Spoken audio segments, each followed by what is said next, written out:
Welcome to Conversations with Educators, where we bring educators from across the country to talk about topics like college and career readiness, graduation tracking, teacher growth, assessment coordination, and more. Let's get started.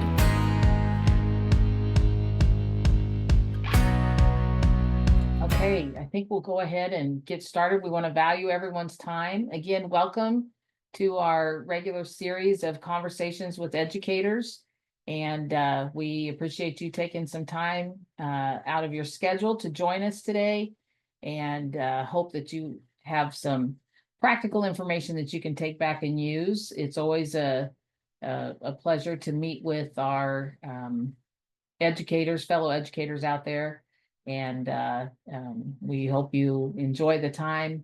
There is a Q&A button in there that you're free during any time to drop a question in, or something that you want us to expand a little bit more on. So with that, I'm going to go ahead and start our kind of presentation that we've got for you. There we go.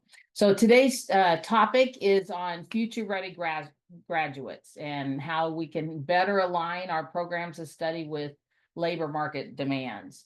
So we're excited about this topic. It's been an ongoing discussion, and as we expand across the state and across the nation, we want to share ideas and to gather ideas as well. So my name is Kim Tunnell, and I'm the VP. I've been with the company for about 4 years now.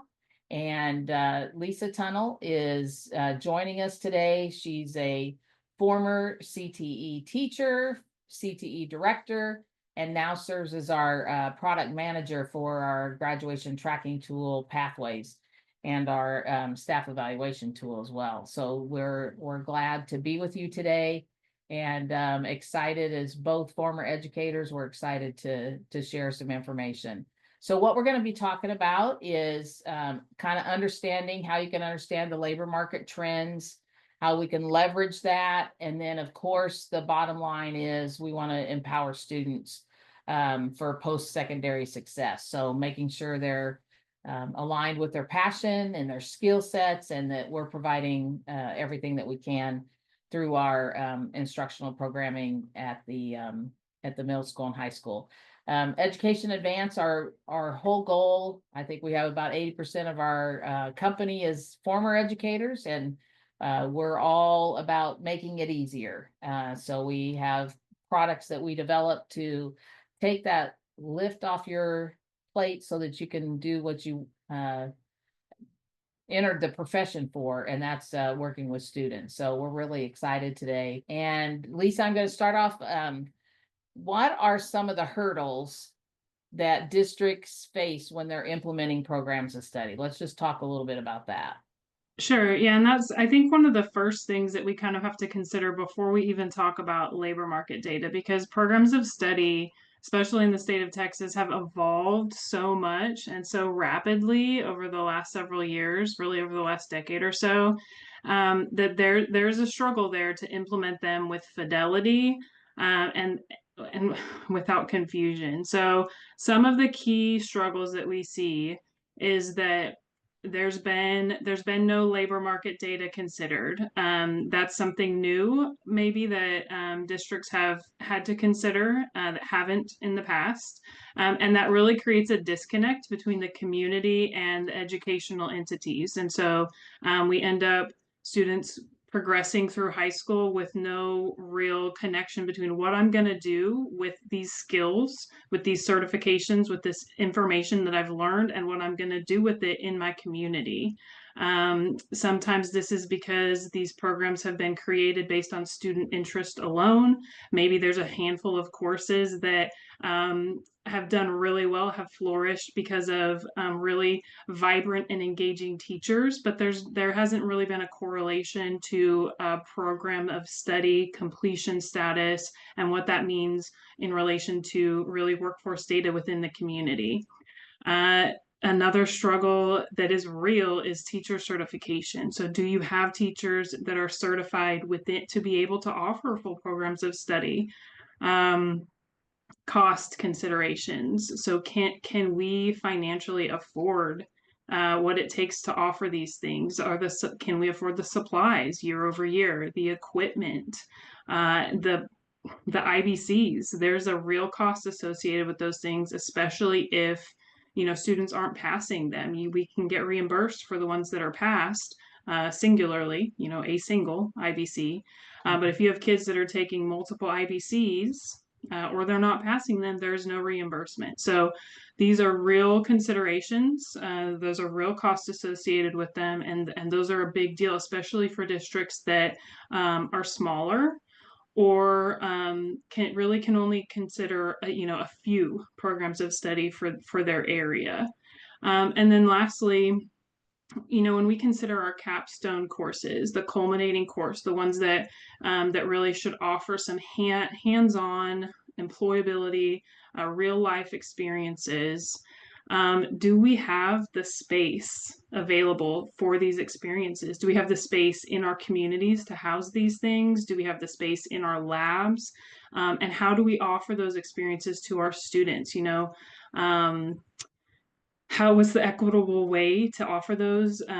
What do we do with the students that don't make it into those spaces? How else do we offer good opportunities for work-based learning for those students? So hopefully we can gather some input from our audience. We can offer some good solutions here within the time we have today. But these certainly are real hurdles and real things to consider when we talk about programs of study. Yeah, I think from my experience as superintendent, when we were trying to develop our programs of study, of course, connecting with local companies and industry and finding out what their needs were, using that advisory board and those avenues that are out there. But one of the things that we found was that some of our students weren't interested in those areas. So then you have the whole idea of you've got to create the interest. So can we do field trips there? Can we, start in middle school with showcasing what the programs of studies are? I think the other concern is the sustainability, like you mentioned. When you put a pathway in place and you've only got, small numbers of students in those pathways, then that pathway dries up. So they can't even complete their capstone their senior year because there's not, the funding and all of those things that you mentioned. So I think one of the things that we looked at and did was partner with neighboring districts to say, okay, we know auto tech is a big need in our communities, in a rural area. And so we had kids coming over from we shared students, and they came over because we had the auto equipment to do the alignment and all those capstone things that they needed to accomplish. We had the shop for it. So I think that's one of the things that we looked at I guess I'm talking about solutions now, but anyway, those are definitely real challenges. How are you going to get that program of study to sustain past the interest of the group that's coming in, those 8th graders coming in? So you have to build that momentum. And I think that's one of the things we saw was as we got traction, like in health science, initially kids weren't interested in that. And then they started to see the lab coats or, the scrubs, and they found out that they were going out into the community and they were, drawing blood and doing the phlebotomy, and that then generated, and now it's a very strong program in the district, but it takes a while to get started. So, what are some of the benefits of using that labor market data, Lisa, that you found? Yeah, so this is a crucial component, and I think sometimes it does get overlooked. It's not fun, it's not fancy, but it does build in that sustainability component that you mentioned. I'm so glad that you brought that up because it creates an employment pipeline within your community. It really forges a strong connection among the educational and the employer stakeholders in an environment, in a community environment. And so A statistic that I thought was really interesting is that census.gov reports that 6 out of 10 young adults live within 10 miles of where they grew up, and 8 out of 10 live within 100 miles. So, based on that information, we know that our students, our secondary students, are using the information, the knowledge, the skills, the certification, they're using that information in their communities. And so, regardless of whether they graduate and go to work or they graduate and go to college and then come back and go to work, they're using those things in their surrounding communities. And so, building that connection really is really important to build that pipeline, knowing, having the employers know that they can rely on the students that are coming through their high schools. And we've had so many conversations with employers and districts that do that well. If they can establish those connections and that pipeline and track those students through, whether it be a 2-year school, a trade school, a 4-year school, and they know those kids are coming back, they are very, very invested in those pipelines. They will help you exponentially, because they know that that's the future of the business. So it's very fruitful to set these things up in place. And you mentioned the advisory committee, and so things like that are crucial when we talk about that. And we'll talk about this, I think, a little bit later in our discussion. But some of the benefits of using labor market data include knowing who those people are. Who are your employers? What are those programs of study? What are those industries that are really feeding your community, and how are you going to be able to establish that really strong pipeline for your area? And I don't want to jump too far ahead, but it actually is quite exciting to consider what that might mean for your surrounding communities. Yeah, and I appreciate you sharing about the industries and the organizations. So we tapped into the Workforce Commission, and the Workforce Commission is a great, I don't know if y'all have, countywide or citywide, but anytime that you can tap into the Workforce Commission, they've got a lot more data than we were able to pull ourselves. And I do think that the data is coming a little bit, sometimes it lags, right? It is a little lagging, yeah. Yeah, it's but it gives you a place to at least start when you're having those discussions. Like, oh gosh, these are the top 5 industries or workplace needs in the community or the surrounding communities. And you can start with that and have conversations, and but using that data that you can garner makes it really impactful when you're planning that program of study. And honestly, one of the benefits of using that labor market also is once you establish those connections, they can help lead people that have those degrees and those certifications to teach for you. So we actually found one of our educators through a connection with workforce and the industry itself. So it's great networking to help use that data to plan that program of study. And I will just caution, if you're in a smaller district, start small. Don't try to offer 8 programs of studies, even though, your labor market may have 8 pathways that are very critical to the workforce pipeline. Start out small and do those 2 or 3 really well, and then just continue to add. That helps it get a strong foundation so that sustainability can happen. So that's just a word of caution, because I've seen some districts that offer 10 programs of study and then they can't sustain it. So anyway, that's good. Okay, so what are some practical steps? And I think we've kind of been talking about that. You mentioned the advisory board, but what are some of the practical steps to integrate that labor market data into the program of study implementation? Let's talk about that. This is where I'm excited. Yeah, absolutely. This is really the meat, I think, of what we've kind of alluded to so far. First, you really do want to review your county's labor market data. And I'm going to drop a link in the chat here in just a moment.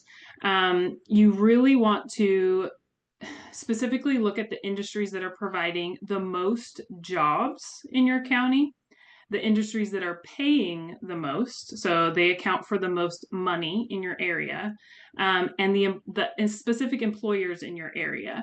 So we're looking for the most high wage jobs overall. So who is providing those jobs in your area? And so, like Dr. Tunnel just mentioned, it's beneficial to really focus on the top, depending on the size of your district, really the top 5 to 8 or so, and handpick a few that you feel like would be successful in your particular district. If you know you already have high student interest in a handful of those, that's going to be your low hanging fruit for where you're focusing your programs of study. If you have the capacity for more, by all means, go for it. But for sustainability purposes, it may be best to focus on one or two, and do those very, very well for sure. And I'm going to drop in the chat the link to my favorite website for workforce data. This is Workforce Solutions. And across the state of Texas, they provide really clear-cut data for market data, labor market data. They provide graphs. It's usually a quarter or two behind lagging, but it's not significantly lagging. They also provide employers that feed the data. And you can also request specific reporting for your general area. So it's really high value. You can actually manipulate the data on the website if you're trying to create charts or graphs for your stakeholders real time. And so it's incredibly useful for when you're doing these types of analyses. So once you have a good handle on your labor market data, so you have a good idea that these are the handful of industries that are really feeding my area. Maybe it's tourism and health sciences and technology. Those are like the big three that we're focusing on. You want to go to the TEA programs of study, the current latest version of what TEA program of study chart is, and you're going to find the ones that align with those industries. And based on what you're finding in the overlap, you want to choose the programs of study that you feel most comfortable offering. So we already offer these courses. If we only offered, a few more courses, we have current programs of study that meet labor market data. So you're going to review what you're currently offering and what meets labor market data. This can be a long process because you really want to involve your CTE administration, potentially your teachers or your teachers that are going to be involved with these programs, and then counselors and administrators. You want to have some voices involved with this for teacher certification purposes, how you're going to implement those programs of study with fidelity, spacing, things along those lines. Like you really want to hear from your stakeholders on campus. And then once you feel comfortable about offering those programs of study, you do, again, want to consider, if you're not already, hosting a CTE advisory committee. I cannot stress the high value of this committee because it does really, really help with this connection for the employment pipeline. And so for consideration, who you may want to include in this committee, and please, Dr. Tunnel, jump in with any additions you may include, but you may want to consider a teacher representative from each program of study, definitely campus and district administrator, especially if you have a CTE director, coordinator, somebody that's managing that type of work for you. And then an industry professional from each program of study. So if you have somebody involved in those industries that you know would be valuable to give their input in those programs of study you're offering, you definitely want to include them in this committee. And then also any post-secondary partners. So if you're partnering with a local junior college for dual credit work, they are also invaluable because they can say things along the lines of, hey, did you know you can also do auto tech at our campus. You can also do health science dual credit at our campus, things along those lines. And they potentially can do cost sharing agreements with you where you can utilize their facilities and equipment and things along those lines. And then it's always nice to have student representatives to share their experiences, and then you can bring them down to the lower levels to garner interest and things along those lines. High value as you're continuing your feedback cycle for CTE and programs Yeah, of study. I think that is definitely, if you don't have an advisory board, invest the time into getting that. And it may, when we created ours, there were some bumps. People really weren't, necessarily bought in. Our local community college was a tremendous resource initially. And like Lisa mentioned, there's a lot of sharing as far as not only the dual credit, but certification support, supplies, materials, and then of course their facilities in some cases. So they were a tremendous resource. We also added, in addition to all those that you mentioned, Lisa, we also had our local government. So like a representative from the mayor's office. The mayor actually attended a few of our sessions as well. And the reason that is so beneficial is sometimes there's community grants that you can go after. And so there's a lot of synergy that starts to happen when you get an effective advisory board, and your employers in the area too then become advocates to what you're doing in your school, because they hear the students. We had in this auto tech scenario with that program, we actually had a local Ford dealership, and mechanics were are very hard to find. And so we had two of our students that would go over their senior year, and they were basically sweeping floors and doing, being gopher. But they got their foot in the door, and they ended up hiring one of them, and they're paying for his master mechanic certification. And so the employer is extremely happy because they know that they're not going to have the turnover, because he's probably going to live in the community, right? So I can't emphasize, like Lisa, the value of that advisory committee and having those conversations and setting the program and study in place. And then the other expansion that we ended up doing, because we were a smaller rural district, is we reached out to other districts, and we created kind of a consortium. There were 5 of us that banded together and said, okay, well, I'm offering this fire academy. One district did the fire academy, so a couple kids go over to them because they've got the equipment and they had the partnership. And so I think you can leverage the other districts as well that are around you. And so we created a kind of a consortium, and we met on a regular basis a couple times a year, talked about planning and what we could offer, and then how we were going to do the logistics of transporting students. We had buses running back and forth between districts, especially when they get to their junior and senior year and they're doing those practicums, right? So that's another avenue that's out there. And you can go, there's plenty of federal grants for CTE, especially if it's STEM related at all. Oh my gosh, there's quite a bit of money there. But we also pursued the advisory board as a group. We pursued a jet grant, and were awarded that for a welding program. And so there's a lot of collaboration that happens, but also then, like when we applied for the jet grant, we had lots of letters of support. We had a process and program in place. And so I think that was very, very beneficial. So yeah, absolutely. One more note that I just wanted to kind of mention about the advisory board is they are invaluable for feedback regarding certifications.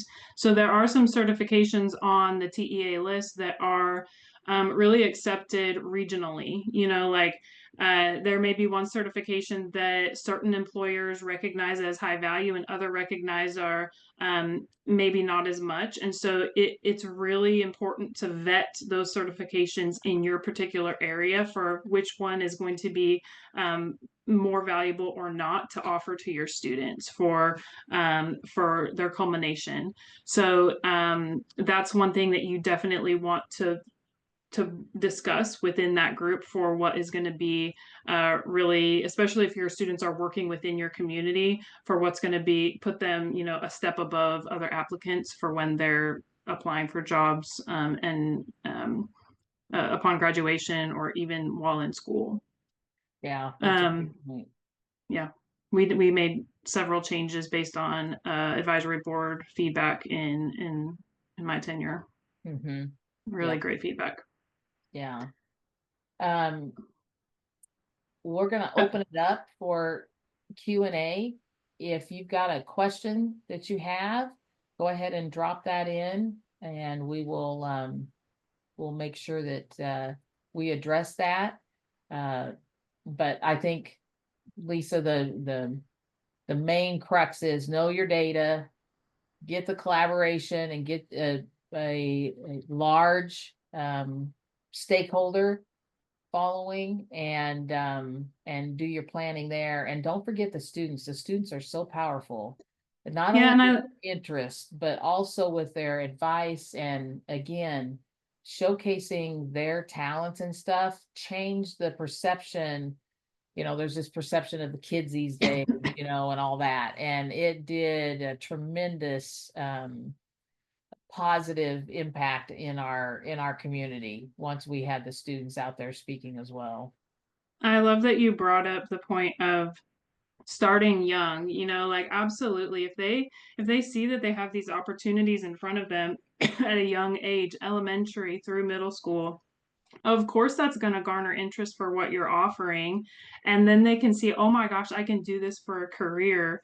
Yeah, You absolutely can garner that interest and make excitement for what programs of study you're offering, um, and what real life opportunities are out there for them, which is exciting. yeah.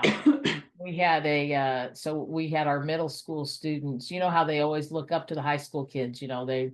They really admire them and their role models. And so we started a program where we opened the doors of the high school and they could go up, and we did the core subjects as well. So it wasn't just CTE, but the main focus was getting them introduced into the CTE programs. And oh my gosh, so powerful. Just the connections, and the kids ran the whole thing. I mean, they, set up the stations, they talked to the kids about the different programs of study, and like our science teachers and, math teachers had students there sharing as well. But you're right. Having that built in their mind of, oh, these are options that I have, make that graduation planning, their PGP planning, a lot more beneficial. Then it's about like, well, I like all three of these, and Gotta narrow it down. yes, got to narrow it down. And anytime you can have programs of study that overlap, so share some of the preliminary courses, I think that's Absolutely. beneficial as well. And the teacher certifications. Yeah, that is one of the cost savings ideas, is looking for where those certifications can overlap, what courses can share, all of that. Absolutely. The practicums, there's some practicums that share as well. That definitely is, those are cost savings opportunities for sure. Not only can you share districts, but you could definitely also share certifications, courses, all of that. Absolutely. Absolutely. Well, one of the things that we try to do is make sure that we have thought leadership around major topics, and hopefully we shared a few ideas that you can walk away with as you plan to use your labor market data. We thank you for your time today, and if you're looking for a tool to help organize all that, that's how Pathways was created.